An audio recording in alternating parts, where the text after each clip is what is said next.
my turn, huh? Could I say a few things first? Since we're on this overtime issue, I'd like to throw a couple things out. I'm going to tell two stories, one for each one of them. I just heard this one recently this week that Rich Dodney told me that Kenny has no known enemies. Like he's an animal, like he's some kind of animal, but we'll go there. So one day I'm in here and I heard a phone call. I think it was Danny Riley. Man down, man down. I said, wow, maybe somebody got bit by a dog, car accident, whatever. They said he was slumped over in a vehicle out on 932. He's my carrier. And Rich Dodney rushed out, luckily, got a little cup of water, and the story's being told that he put it on his lips and it was like a little bird with his eyes floating. And he came back to life. The other one I'm going to tell was a recent one. The last couple of years included James. So Tommy had been out with his back injury, and he was over there, and James looked at me and said, who's this guy over here? I said, well, I said, don't get into it. He's coming back from surgery. And I said, what's his name? I said, Thomasina. I said, he used to be Tom, now he's Thomasina. And he goes, what are you talking about? I said, well, that's why he's been out 6 months. So at the same time, Tommy every day used to put fingernail polish because his hands were cracking in the winter. So James is looking over and Tommy's doing this. I said, see what I told you? I said, so they started looking at each other weird. Tommy took about 3 days till he said, hey, do you got a problem with me or something like that?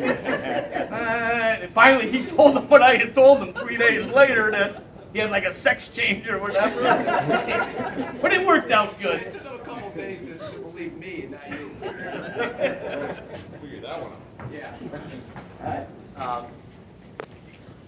You know, I really don't. You guys know how hard the decision this was for me.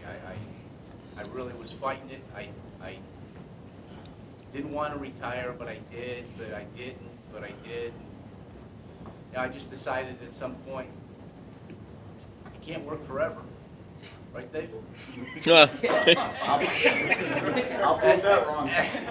At some point, I had to pull the trigger, and I did, and I'm still not sure I'm comfortable with it, but it's done.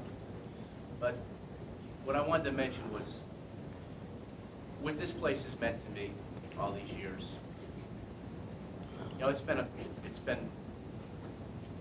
a place you could always come, no matter what your problems were. There were always people to talk to. You know, whatever was bothering you, you could get some help here. I've made friends that I consider lifelong friends, longer friends. I have friends here that I've had longer than almost anybody in my lifetime. And that's the one thing I worry about when you retire, that you lose those connections.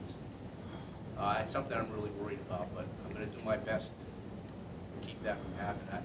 Like Dave said, over the years we've seen a lot of legends come and go, and even some guys here that some of the things I'm going to miss.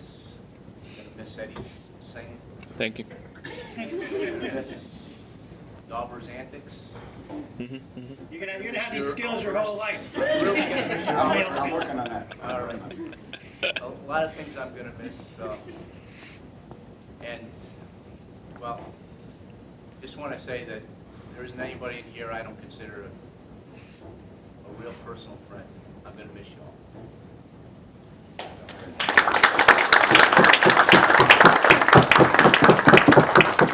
That should be it, right? No. What? No, yeah, sure. No, I've always felt very fortunate to have the job. I remember back in the 70s when we took the test, and it would fill up the lecture centers at Albany State. There were just hundreds of people, and then the test was like memorization. It was crazy.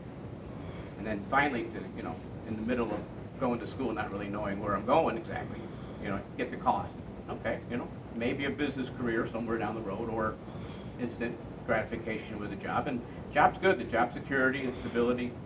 You always got the paycheck coming in. And so 35 years I figured was enough. And then a couple years ago we took a vacation down to Florida. We saw what reality down there is like in the wintertime. Then my wife can do business down there while we're down there.